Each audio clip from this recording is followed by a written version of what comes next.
Let me start with saying it's an honor and a privilege to be here. When Valerie invited me, I was like so excited. And at the same time, I was like, oh, I don't know what I'm going to say. So it's like, okay, I have a lot to share, as she says. So let me start with a disclaimer. I get very loud when I get excited. And I'm not angry. I'm not mad at you, or I'm not mad, period. I just get loud when I get excited, okay? So with that disclaimer there, let me tell you a little bit about myself. I was born and raised and live in Northern California, specifically the Bay Area. And I started working when I was 8 years old, just last month, right? At my parents' restaurant. And as an 8-year-old, it was fun. And it was like I got to play.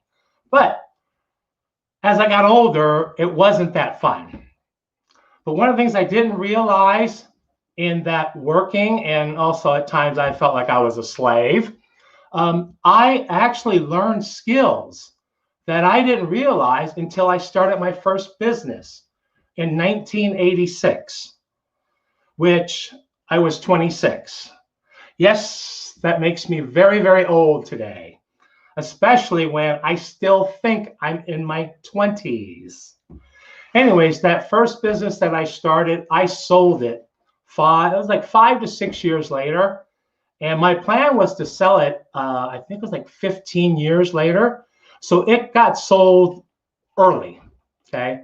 And then I got into, it was a promotional advertising company known today as swag, hats, t-shirts, coffee mugs, things like that.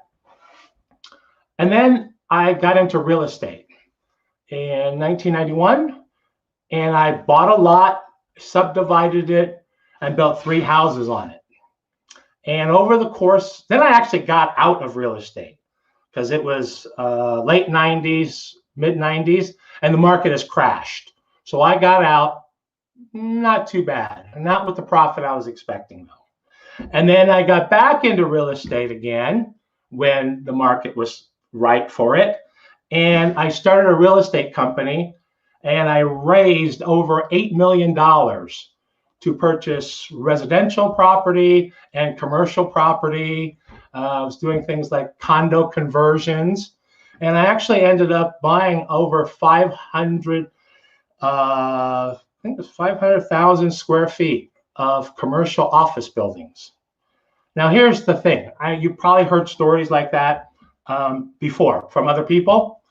I did all that with a credit score, also known as a FICO score, because I know this is international. I don't know if FICO is international, of 450, which is very low.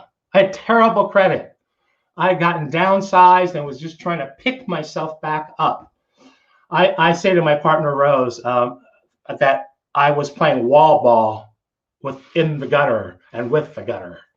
So in the interest of time, I'm going to hyperspace now to current day.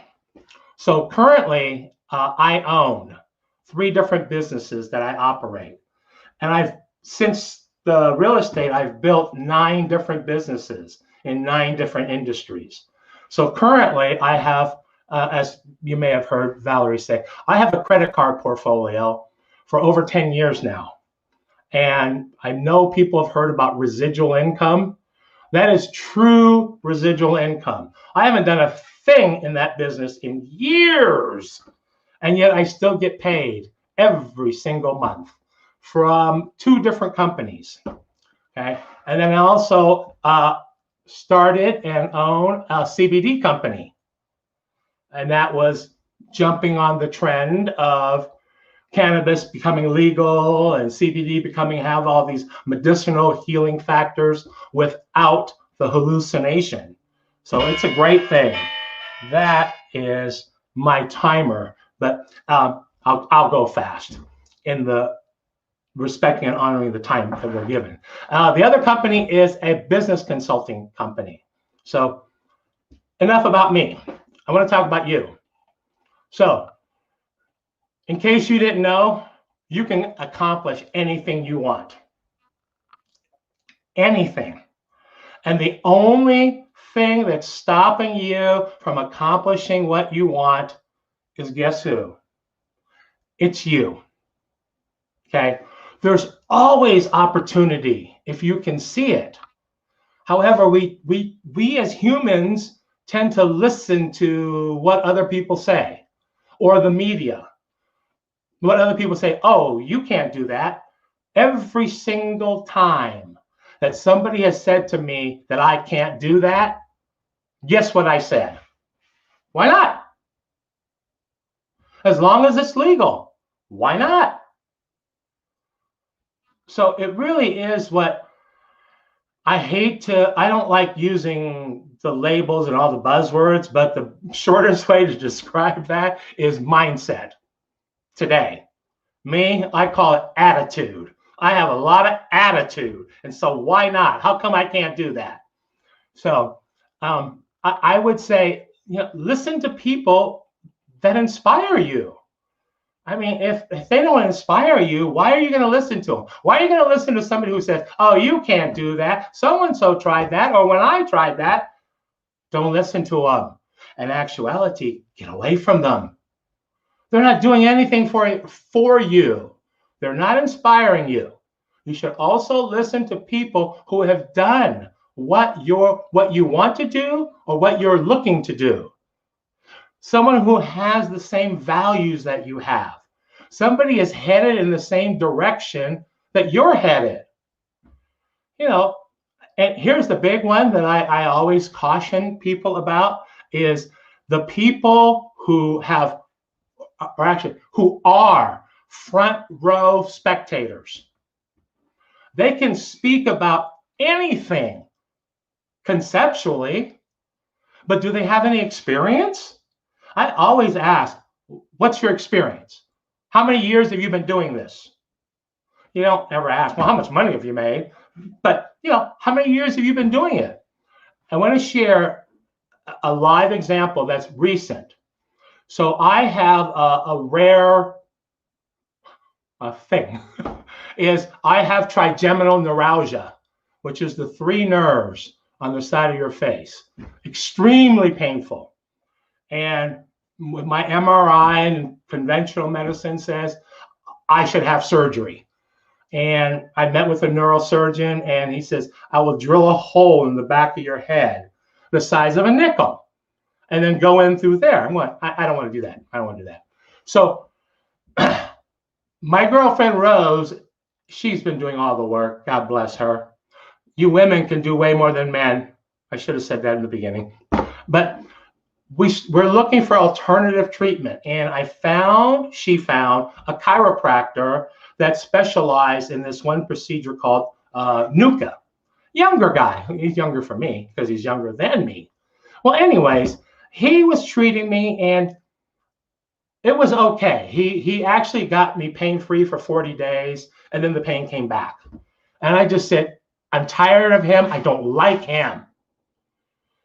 So Rose found another chiropractor, Dr. Forrest, closer to us.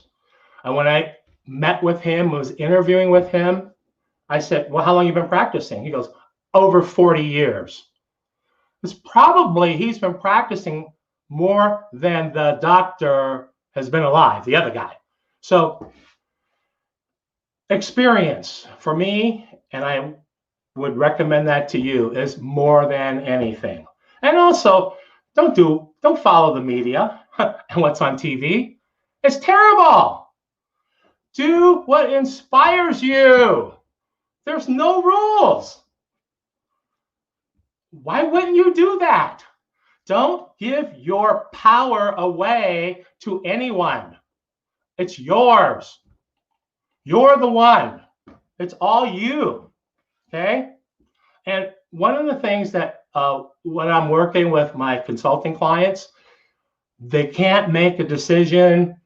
They're not sure. And I work with them, and where we end up is a very simple question. They may say, should I do this or that?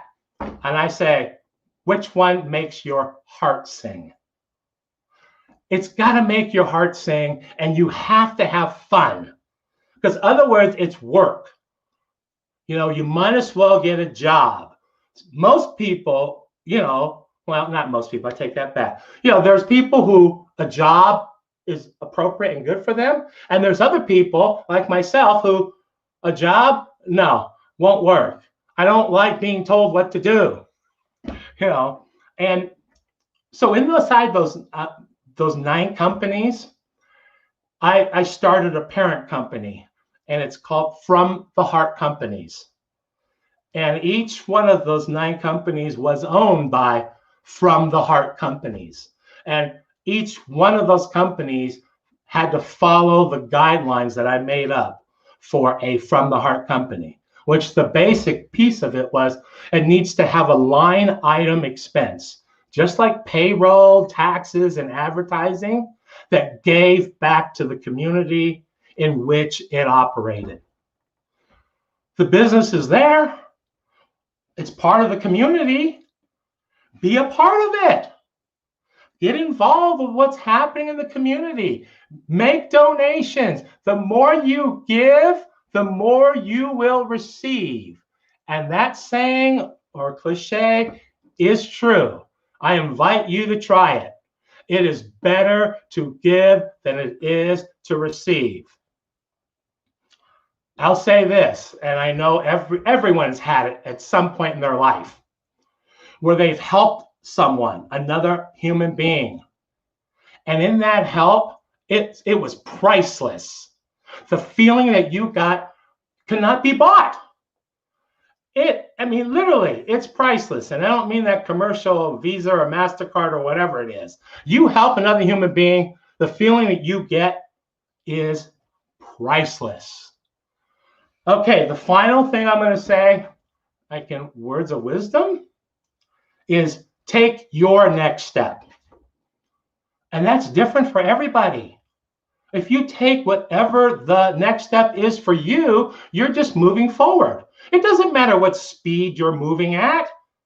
Move at your pace. Take your next step. And then if you need help, ask for help. Ask someone, though, who's actually done what you're trying to do.